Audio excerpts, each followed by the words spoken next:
장수이시니 여호와께서 내 조상 아브라함과 이삭과 야곱에게 주리라고 맹세하신 땅에 내가 거주하리라. 아멘. 자, 어린이 말씀 들읍시다.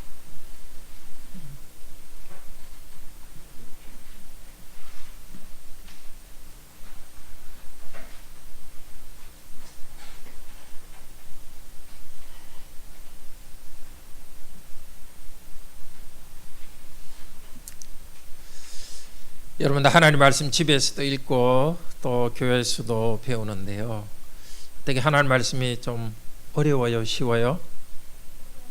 어려워요? 제가 좀 문제가 있네요. 오늘 성경 제일 처음 뭐라 그랬죠? 내가 오늘 네게 명령한 명령은 뭐라 그러죠? 어렵지 않다고 그랬는데, 예, 어려운 부분도 있지만은 어렵지 않은 부분도 많죠. 네, 지금 그걸 이야기합니다. 좀 어려운 부분도 있지만 어렵지 않은 거. 내 부모님을 존경하라. 어렵지 않죠? 네. 기도하라. 어렵지 않죠? 네. 하나님 말씀은 제일 중요한 건 어렵지 않아요. 조금 더 자세히 알려면 어렵긴 하지만. 자, 왜 어렵지 않게 하셨을까요? 어려우면 어떻게 되겠어요? 하나님 말씀이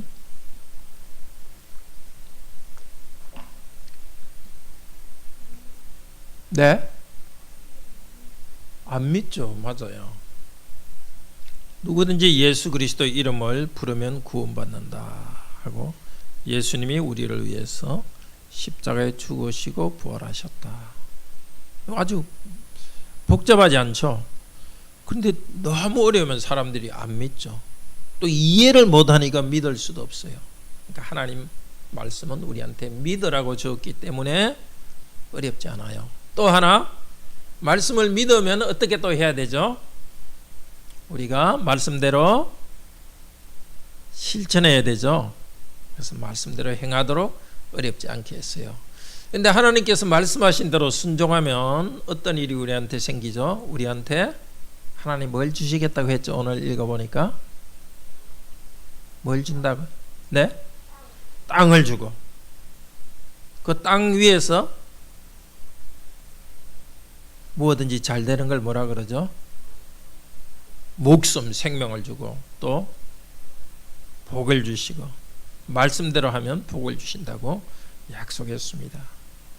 오늘도 하나님께서 말씀대로 하면 복 주신다고 약속했으니까 믿고 하나님 말씀 잘 배우고 순종합시다. 그런데 우리가 배우는 거는 그래도 좀 쉬운데 순종하는 거는 힘들어요. 그렇지 않던가요? 알기는 아는데 잘 안 될 때가 많아요. 나도 마찬가지예요.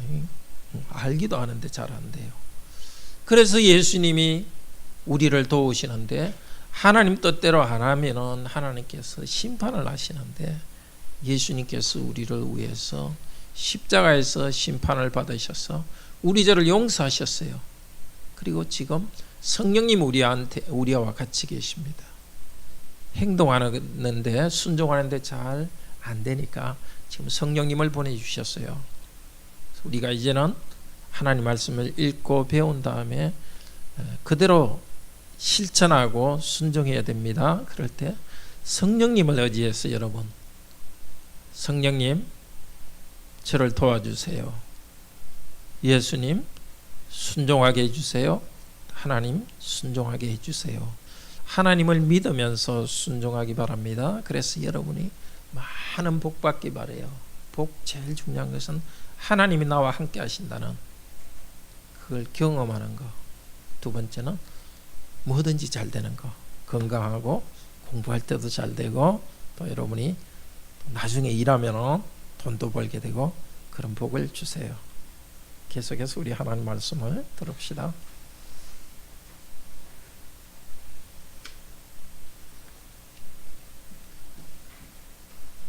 하나님께서 말씀을 주시도록 기도합시다. 감사합니다. 우리 어린이들에게도 말씀을 주셨고, 또 어린이들을 포함한 우리 모두에게 다시 하나님 말씀을 들려주시옵소서. 저희들이 깨닫는데도 둔하고 또 마음이 변화되는데도 잘 되지 않습니다. 순종하는데도 부족함이 있습니다. 성령님 지금 오셔서 말씀하시고 우리 마음을 변화시켜 주시길 원합니다. 또한 설교하는 목사에게도 오직 하나님 말씀만 정직하게 전하고 하나님의 생각과 하나님의 느낌과 하나님의 마음을 잘 전할 수 있도록 도우소서. 주 예수 그리스도 이름으로 기도드립니다. 아멘. 네. 어떻게 복받을까요? 좋은 일이 일어날까요? 하나님께서 오늘 3500년 전에 하나님의 백성에게 말씀하셨습니다. 말씀을 들어라, 행해라, 복받으라, 그렇게 말씀하셨습니다. 지금 하나님의 백성인 우리들에게도 말씀하십니다. 예수님을 믿고 말씀에 순종하여 복받으라고 말씀하십니다. 자, 하나님께 순종하려면 하나님 명령을 들어야 합니다. 근데 어려우면 이해할 수 없죠. 그래서 오늘 11절에 이렇게 시작합니다. 내가 너에게 명령하는 이 명령은 어려운 일이 아니라. 그래서 누가 하늘에 올라가서 하나님의 명령을 가져올까, 가져왔으면 좋겠다 말할 필요가 없다는 겁니다. 그 말은 무슨 뜻이냐면 하늘에 있는 것처럼 너무너무 어렵고 복잡하거나 이렇게 생각할 필요가 없습니다. 제가 어릴 때 다니던 그 시골 교회에는 할머니들이 많았습니다. 그분은 한글도 잘 몰랐는데 참 예수님이 누군지 잘 알고 기도하고 예수님을 사랑했습니다. 하나님께서는 그냥 공부 많이 안 하는 사람도 예수 그리스도를 믿고 구원받을 수 있도록 쉽게 하나님 말씀을 가르쳐 주었습니다. 자, 이 말씀 어렵지 않죠? 우상을 섬기지 말고 하나님을 섬겨라. 주일에는 예배드리고 예배드리기 위해서 쉬어라. 부모님 공경하라. 미워하지 말라. 하나님은 쉬운 말로 우리에게 주셨습니다. 왜요? 성경은 자꾸 배우고 복잡한 걸 많이 배우는 거 그게 목표가 아니라 하나님께서 주신 말씀을 그대로 순종하는 것이 하나님의 뜻입니다. 또 하나님 말씀은 멀리 있지 않습니다. 저 바다 끝에 가야 하나님 말씀 가져오는 거 아닙니다. 지금 여기 하나님 말씀 들을 수 있고 우리 성경이 우리한테 있습니다. 원래 구약은 히브리 말로 신약은 그리스 말로 되어 있지만 이렇게 쉽게 번역되어서 우리에게 가까이 있습니다. 우리는 말씀을 듣고 입으로 말하고 마음에 간직할 수 있습니다. 구약 성도들은 이렇게 책이 없어가지고 자꾸 이야기하고 이렇게 입에다가 중얼중얼하면서 외우고 마음에 담았습니다. 그렇게 마음에 담을 때 마음속에서 하나님 말씀이 달다는 것을 알고서 또 순종할 마음을 하나님께서 일으켜 주십니다. 우리들도 좀 그래야 되겠습니다. 이렇게 어렵지 않은 말씀 십계명 하나님께서 우리에게 명령하신 명령을 10개의 계명으로 요약해 놨으니까 입에, 마음에, 가슴에 좀 담았으면 좋겠습니다. 십계명을 입으로 다 외우고 있는 분이 얼마나 되는지 모르겠습니다. 우리 오늘 이 말씀 들었으니까 오늘 계기로 해서 우리 십계명도 잘 좀 십계명 외우는 일을 시작합시다. 1계명부터 다음 주에 이제 외워보도록 합시다. 한 주에 하나씩 외우면 될 것 같습니다. 자, 하나님께서는 말씀하십니다. 너 말씀이 너희한테 가까이 있다. 말씀은 너희가 듣고 행하도록 하기 위해서다. 그리고 15절부터 말씀하십니다. 자, 너희 앞에 내가 생명과 복을 주었고 사망과 화를 너한테 주었다. 이 복이라는 것은 여긴 좋은 것이라는 뜻입니다. 생명, 제대로 살아가는 것, 정말 가치 있고 활기 있고 기쁜 삶, 이렇게 살 수 있고, 또 하나는 너희들이 참 죽듯이 힘들고 어둡고 그런 인생, 여기 화라는 것은 나쁜 것입니다. 나쁜 것이 일어나는 그 인생. 두 개를 주었다. 이 두 가지 길 사이에서 어디를 택할 것인가? 너무나 뻔한 질문이죠. 생명과 좋은 것을 택해야 되겠습니다. 어떻게 생명과 좋은 것을 택할 것이냐? 좋은 것, 예를 들면 건강, 경제적 안정, 그것도 좋은 것이죠. 마음의 평화, 어떻게 그걸 우리가 선택할 수 있습니까? 가지고 싶지만 마음의 평화나 생활의 안정 가지고 싶지만 우리 마음대로 할 수 없습니다. 그런데 하나님께서 지금 우리가 선택할 수 있는 것을 준 게 있어요. 그게 뭐냐면은 말씀을 지킬 것인가 안 지킬 것인가, 그것은 지금 선택할 수 있습니다. 모세는 명령합니다. 내 하나님 여호와를 사랑하라고 명령합니다. 하나님을 사랑할지 사랑할지 않을지는 지금 결정할 수 있습니다. 내 하나님 여호와라고 말합니다. 여호와는 원래 말 뜻이 뭐죠? 다 아시죠? 스스로 있는 자다. 히브리 말로 하야 이렇게 하면 있다는 뜻이거든요. 여호야 하면 이제 명사로서 있는 분, 스스로 있는 분입니다. 여호와는 스스로 계신 온 세상을 만들어내신 참 신이 있습니다. 능력이 많으십니다. 특별히 이스라엘 백성에게 여호와라 이렇게 말한 것은 아브라함에게 나타나시면서 하신 말입니다. 나는 너에게 특별한 은혜를 준다. 네 자손을 번성하게 하고 이 땅을 선물로 주고 온 세계 민족이 너를 통해서 복을 받게 하겠다. 그 약속하신 분이십니다. 여호와는 약속하신 분이고 약속을 이루어 가시는 분이십니다. 이제 하나님의 백성들이 보고 있습니다. 전에는 얼마 안 되는 식구가 이집트로 내려갔습니다. 남자만 70명 이집트로 내려간 것이 한 300여 년 전입니다. 근데 이제 300년 좀 지난 다음에는 남자만 60만이 되는 아주 많은 사람으로 늘어났습니다. 하나님께서 약속하신 것을 이루었습니다. 아브라함의 자손이 번성하겠다는 약속을 이루었습니다. 약속을 신실하게 지키는 그 여호와, 그리고 아브라함에게 약속하신 것은 아까 우리 예찬이 말했죠. 예현이 땅, 하나님께서 우리에게 구약 백성에게 땅을 주겠다고 약속했는데 이제 곧 들어가서 땅을 얻게 하실 것입니다. 이집트의 노예를 해방해 주셨습니다. 이렇게 은혜 주셨으니까 여호와 하나님을 사랑하라고 하십니다. 근데 사랑하라는 이 말 속에도 약속과 축복이 있습니다. 옆에 없으면 어떻게 사랑할 수 있겠습니까? 생각을 어떻게 사랑할 수 있겠습니까? 사랑이라는 것은 구체적으로 인격, 살아있는 존재를 사랑할 수 있습니다. 여호와 하나님을 사랑하라 이 말은 내가 너 곁에 항상 있겠다는 뜻입니다. 너를 사랑하는 사람 존재로서 나는 내 곁에 있겠다고 말씀합니다. 그 하나님에 대해서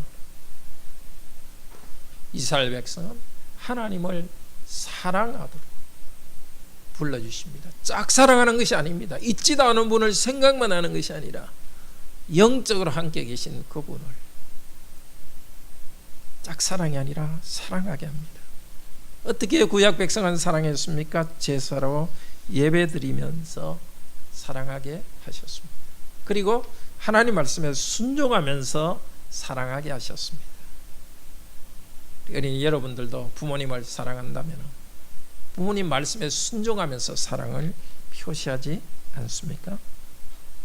같은 하나님께서 예수 그리스도 때문에 우리의 여호와 하나님이십니다. 아니 예수 그리스도께서 우리의 여호와이십니다.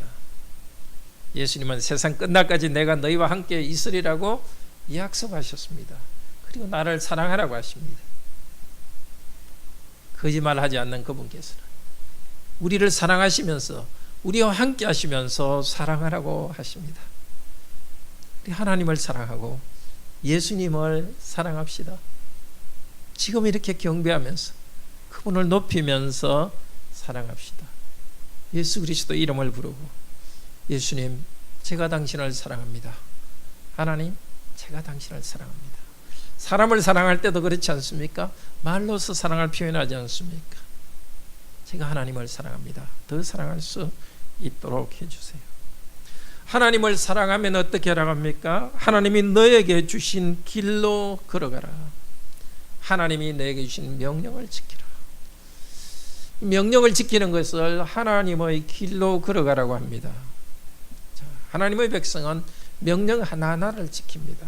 그렇지만 전체적으로 볼 때 삶의 방향이 하나님이 원하시는 길을 걸어가는 것입니다.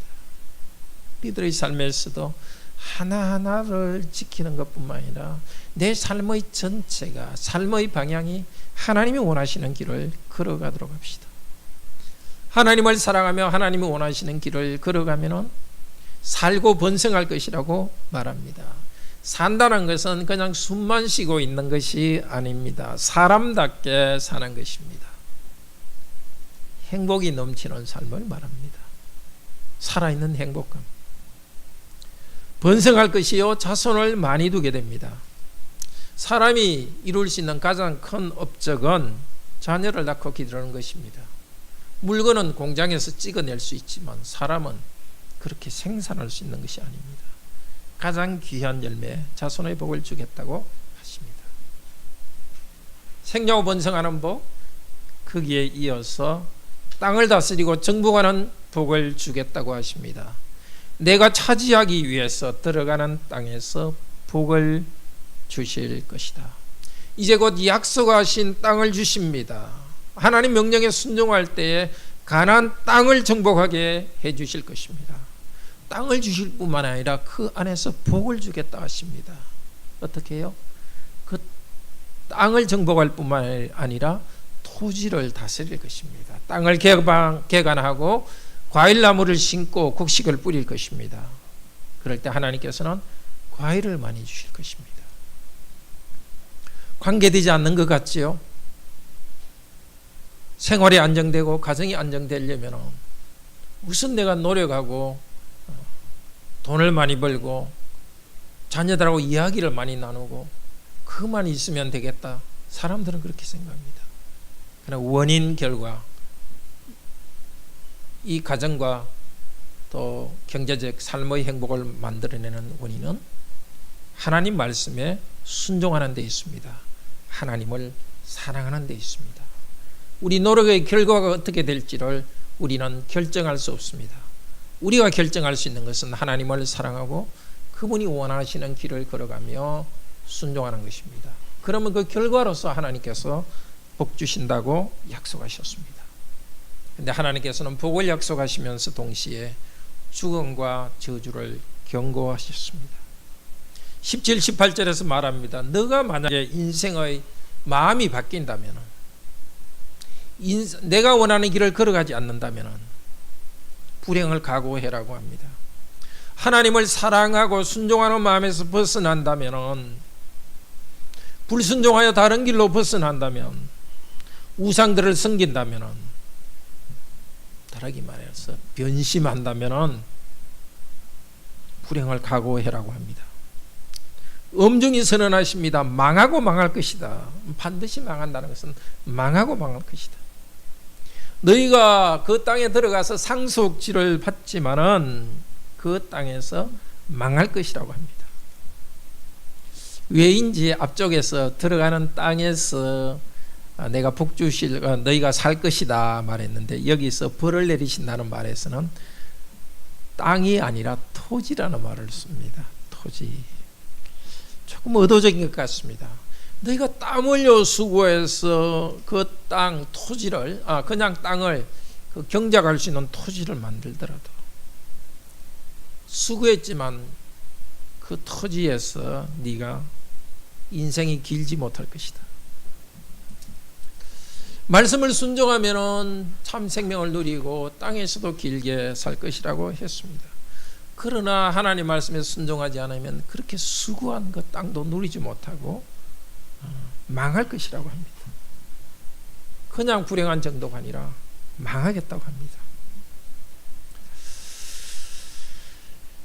하나님의 백성들이 하나님께 불순종하는 것은 스스로 복을 걷어차는 것입니다.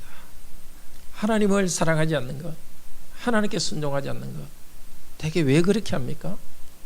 그렇게 하면 좋을 것 같으니까, 잘 될 것 같으니까 그렇게 하지만 결코 그렇지 않습니다. 복을 걷어찹니다. 이 땅에서 살다가 정말 지옥 갈 불신자들은 하나님께서 별 관심이 없습니다.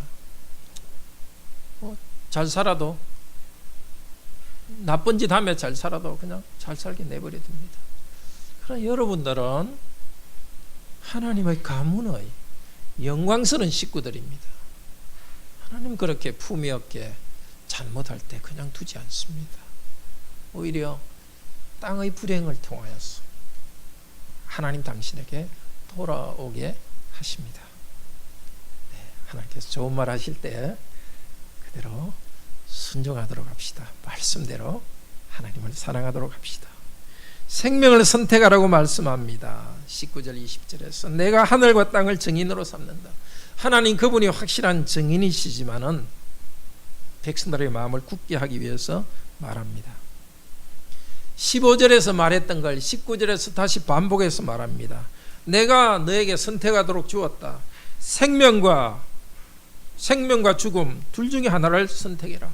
복과 저주 둘 중에 하나를 선택해라. 그러면서 20절 뭐라 합니까?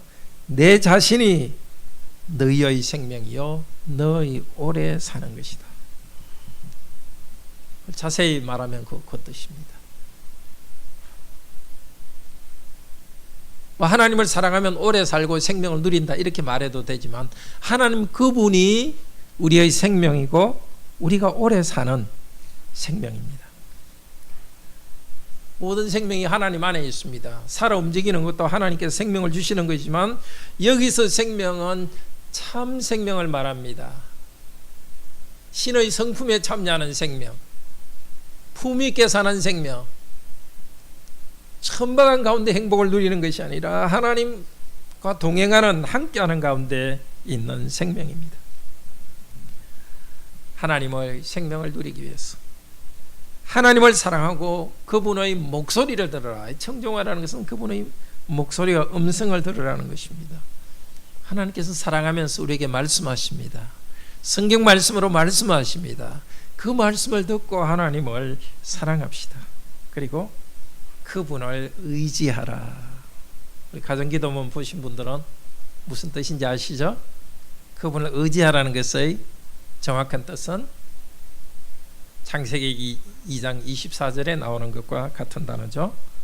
남자가 부모를 떠나 그 둘이 합하여, 그것과 같은 말입니다. 여호와와 합해라, 결혼하라.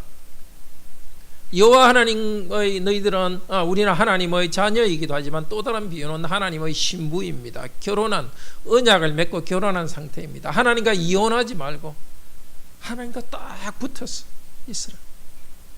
얼마나 영광스럽습니까? 하나님의 신부와 같고, 하나님은 우리를 위해 낮아지셨고 우리를 높여주셨습니다.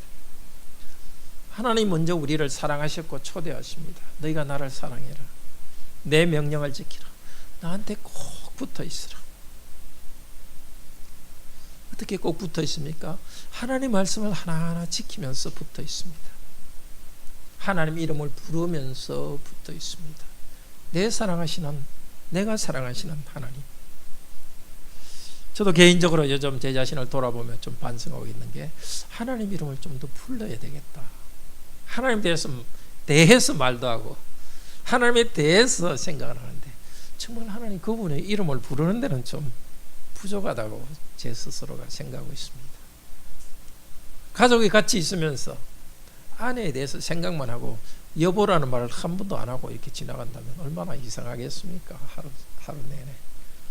우리 하나님 이름을 부르고 사랑합시다. 하나님을 사랑하고 말씀 지키면 약속했습니다. 인생이 생기 있게 하겠다고 약속했습니다. 기쁨과 행복을 주겠다고 약속하셨습니다. 행복을 우리가 만들어낼 수는 없습니다. 그렇지만 우리가 할 수 있는 것은 이것입니다.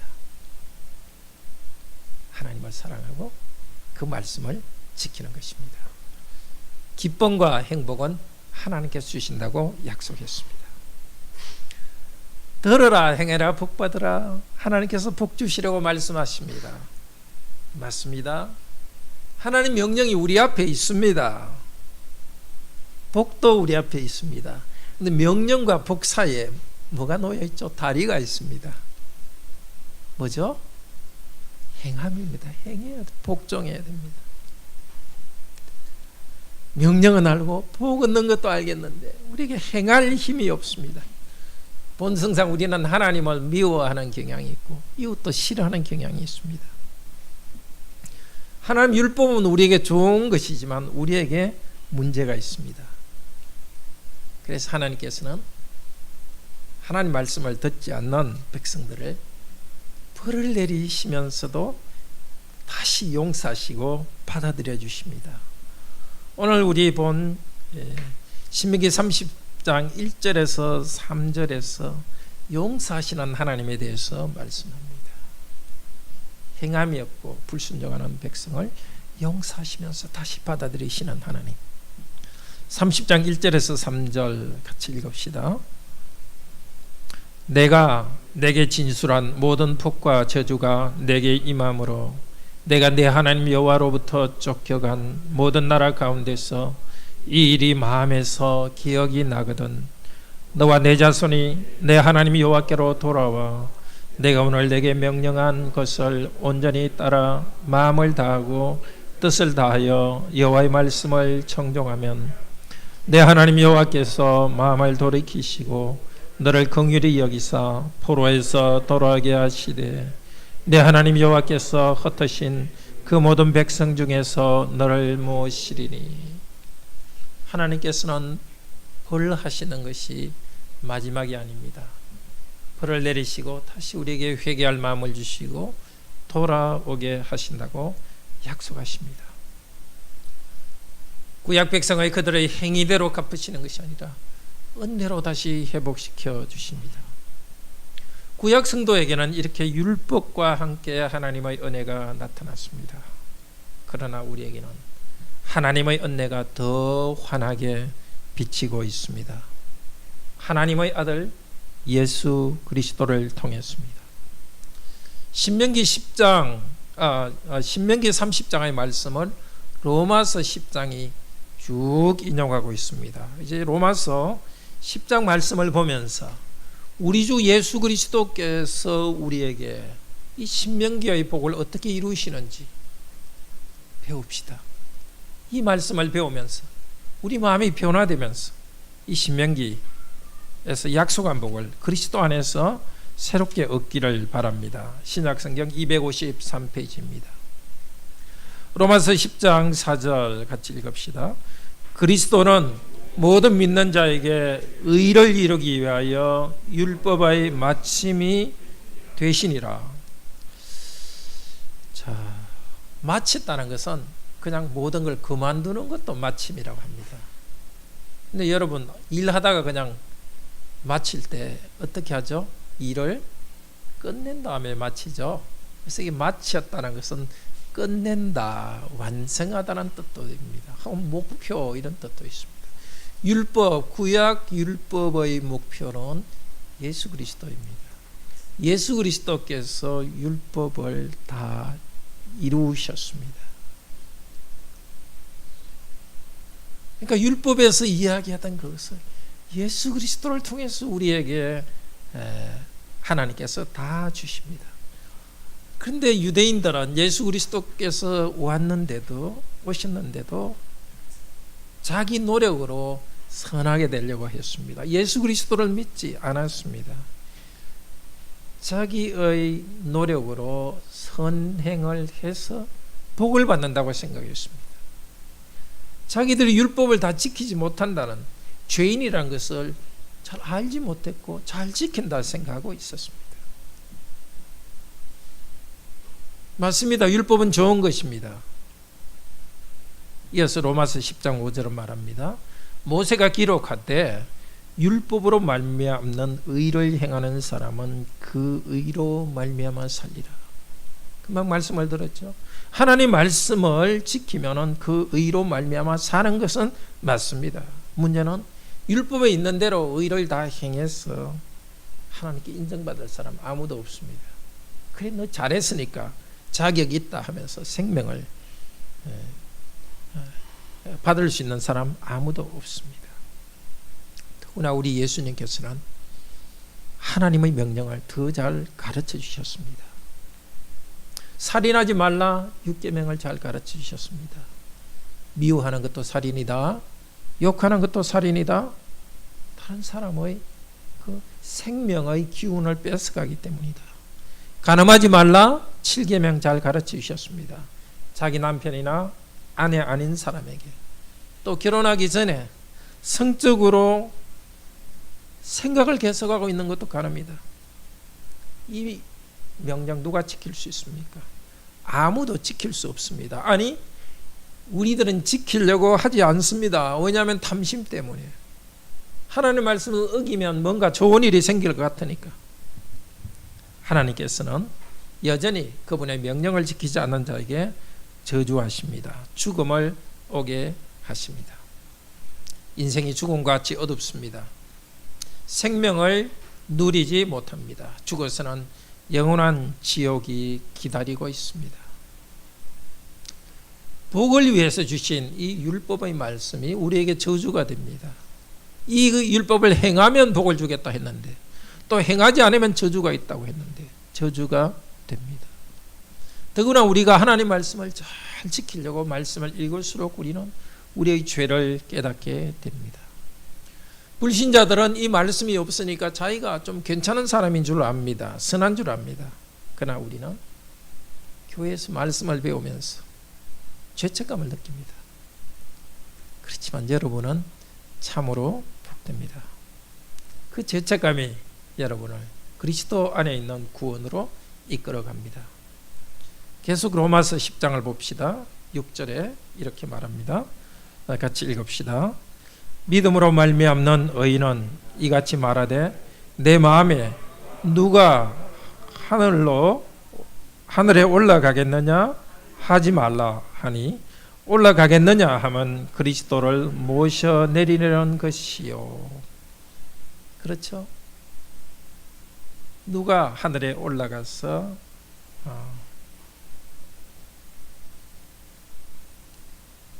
누가 하늘에 올라가겠느냐, 이 말은 누가 하늘에 올라가서 우리의 구원자 예수를 내려오게 할 것인가?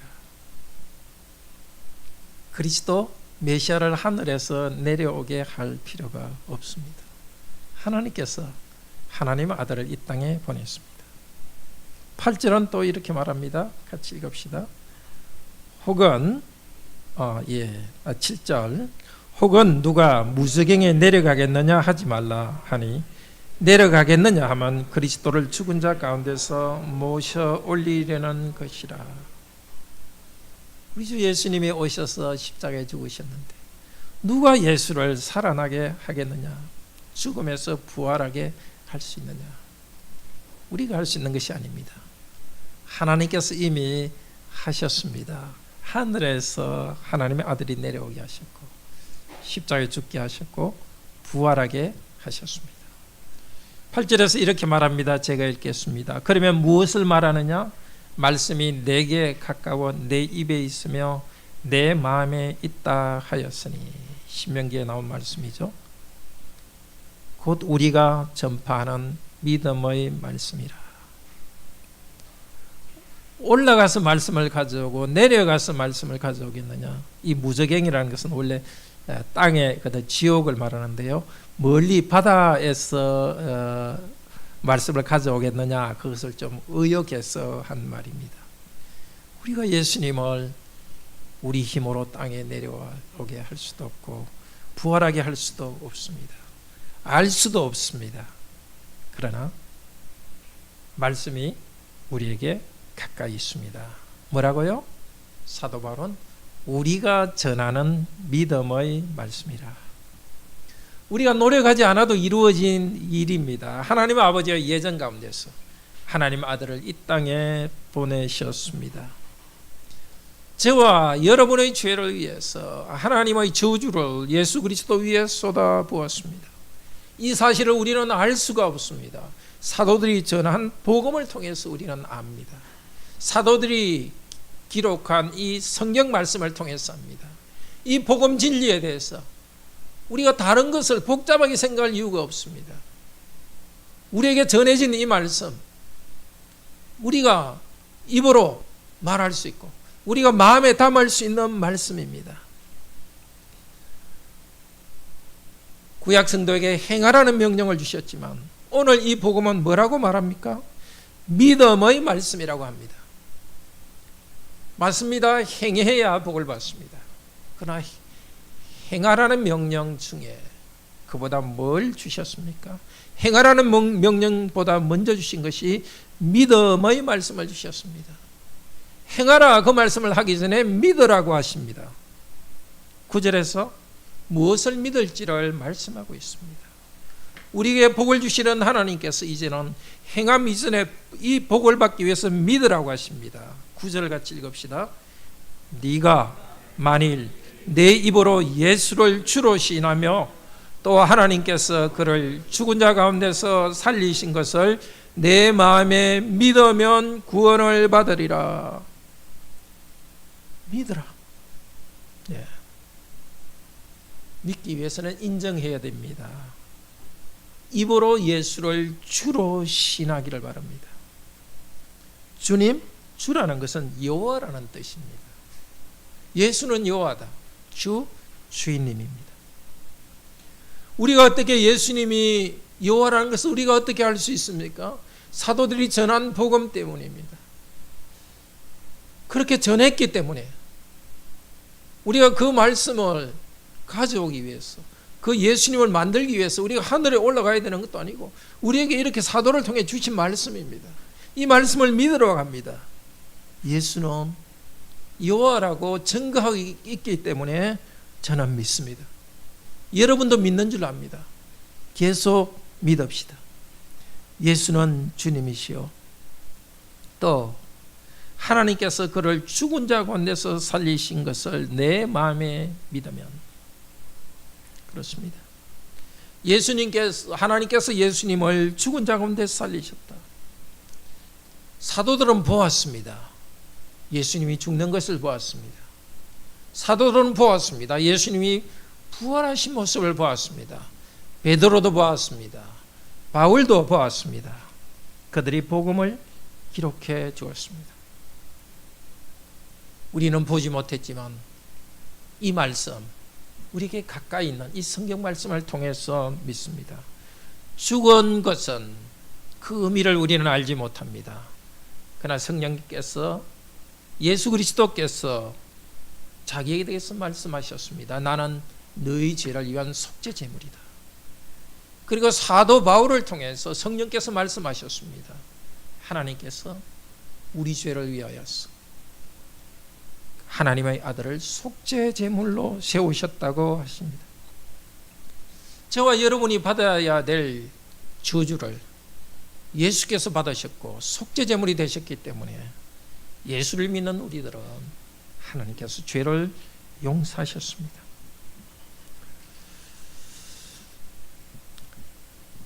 그리고 하나님께서는 예수 그리스도를 부활하게 하셨습니다. 누구를 위해서? 우리를 위해서 부활하게 하셨습니다. 예수님이 거기에 저 멀리 부활한 것이 아니라 우리와 연합하여 부활하셨습니다. 무엇을 위해서? 우리도 예수님에게 부활 생명을 주기 위해서, 헛된 허영 가운데 인생을 끝내지 않도록 하기 위해서, 하나님도 없이 어둠 가운데 인생을 끝내지 않도록 하기 위해서, 참된 생명이신 하나님의 생명을 누리기 위해서, 누리도록 하기 위해서 예수님께서 부활하셨습니다. 죄인인 여러분을 위해서, 죄인인 저를 위해서 죽으셨고 죄인인 우리들에게 생명을 주기 위해서 부활하셨습니다. 여러분 마음에 있는 흐르고 있는 죄를 보십시오. 하나님이 주신 좋은 것 때문에 교만한 여러분을 보십시오. 속으로 사람을 무시하고 마음에 탐심이 우글거리고 여러분은 지옥 형벌을 받아야 마땅합니다. 그러나 하나님께서는 지옥 형벌을 저주를 그 아드님에게 쏟아부으셨고 여러분을 살리셨습니다. 이것을 믿으셨습니다. 계속 믿읍시다. 아직 믿지 않는 분이 있습니까? 이 복음 말씀을 받아들이기를 바랍니다. 하나님께서 우리에게 느끼라고 말하지 않습니다. 시인하라고 합니다. 말씀이 여기 있으니 다시 시인하고 입으로 고백합시다. 우리가 할 일은 없습니다. 마음으로 믿는 일입니다. 자기가 행한 선한 것, 자기 자신을 믿고 있는 사람은 자기 때문에 저주를 받습니다. 자기 안에 있는 죄 때문에 저주를 받습니다. 그러나 그리스도께서 하신 일이 나를 위한 것이라고 믿는 자들에게는 참으로 구원을 주십니다. 이 구원이라는 것은 죄 용서도 말하지만 죄 용서 다음에 있는 죄 용서와 함께 있는 생명을 말합니다. 예수님의 죽음에서 우리 죄를 용서하셨고 예수님의 부활에서 우리에게 참된 생명을 주십니다. 그리스도의 이름을 부르고 믿을 때 죄의 어둠에서 우리가 밝아지는 것을 경험했지 않습니까? 영원한 지옥 형벌로부터 우리를 구해 주십니다. 10절은 조금 더 자세히 말합니다. 사람이 마음으로 믿어 의에 이르고 입으로 시인하여 구원에 이르느니라. 마음과 입, 신명기에서 한 말씀입니다. 하나님 말씀이, 복음 말씀이 우리에게 가까이 있습니다. 듣고 고백하시는데 내용, 예수는 주님이요 죽었다가 부활하셨다는 것을 믿을 때에 복을 두 가지로 요약합니다. 의에 이르고 구원에 이르느니라. 여러분을 의롭다고 인정하십니다. 구원의 참 생명을 주십니다. 자, 신명기 30장 14절에서는 말했습니다. 그 말씀이 내게 매우 가까워 내 입에 있으며 내 마음에 있은즉. 지금 말씀은 여기 가까이 있습니다. 13절에서 초대합니다. 누구든지 주의 이름을 부르는 자는 구원을 얻으리라. 단순합니다. 어렵지 않습니다. 주님의 이름을 다시 부르십시오. 주님의 이름을 부르신 여러분, 속으로 이것을 따라 하시기를 바랍니다. 아직 주님의 이름을 부르고 믿지 않는 분들도, 여기 있는 분이나 집에 있는 분, 이 말씀을 들으면서 속으로 따라 하십시오. 예수님, 당신은 나의 주님이십니다. 나는 죄인입니다. 하나님의 저주 아래에 있습니다. 죄인인 나를 위해서 예수님이 죽으셨습니다. 죄인인 나를 위해서 예수님이 부활하셨습니다. 나의 여호와, 나의 주인님이 되셨습니다. 이것을 내 마음으로 믿습니다. 나의 교만을 용서하소서, 나의 죄를 용서하소서. 이것을 믿는 여러분은 구원받았습니다. 하나님의 아들과 딸이 되었습니다. 죄와 저주로부터 벗어났습니다. 이 땅에서 생명을 누립니다. 영원한 영생이 기다리고 있습니다. 그리고 이제는 죄를 용서받고 생명을 받은 여러분, 이제는 하나님의 율법을 행할 수 있습니다. 율법을 행하면서 복을 받을 수 있습니다. 로마서 8장 1절에서 4절 말합니다. 그러므로 예수 그리스도 안에 있는 자에게는 결코 정죄함이 없나니 이는 예수 그리스도 안에 있는 생명의 성령의 법이 죄와 사망의 법에서 너를 해방하였습니다. 성령님 안에서 우리는 생명의 성령의 율법을 지킬 수 있게 되었습니다.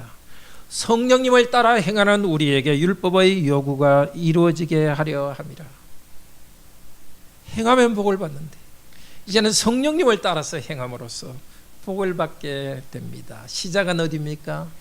예수 그리스도의 죽으심과 부활을 믿고 받아들이는 거기에서 믿는 것에서 하나님이 우리를 의롭다 하셨고 우리에게 생명을 주셨습니다. 그 생명 안에서 우리는 행함으로써 복을 누립니다. 그래서 우리는 하나님이 주신 길을 이제 새롭게 걸어갑니다. 그 길을 걸어갈 때 복 주신다는 하는 그 복을 걸어갑니다. 그런데 축복의 길은 세상적으로 볼 때 쉬운 길만은 아닙니다. 예수님께서는 마태복음 7장 10절에서 7장 13절 14절에서 이렇게 말씀하셨습니다. 좁은 문으로 들어가라. 멸망으로 인도하는 문은 크고 그 길이 넓어 그리로 들어가는 자가 많고 생명으로 인도하는 문은 좁고 길이 협착하여 찾는 이가 적음이라. 생명의 길은 길이 좁습니다. 왜 그렇습니까? 하나님 말씀대로 하니까, 말씀 안으로 살아가니까 좁습니다. 말씀대로 하지 않는 사람은 자기 마음대로 하니까 길이 넓습니다. 그러나 길이 넓어서 다니는 사람은 방황하고 있습니다. 참 생명 바깥에서 방황하고 있습니다. 마지막은 멸망으로 나아갑니다. 그러나 예수 그리스도를 믿고 지용수 받던 여러분, 그리스도의 말씀을 따라서 살아가는 여러분은 좁은 길이지만 그 안에 생명이 있습니다. 예수님을 믿고 말씀에 순종하여서 참으로 복을 받읍시다. 영광스러운 즐거움으로 즐거워합시다. 우리가 살아가는 가정과 직장, 학교, 대한민국이란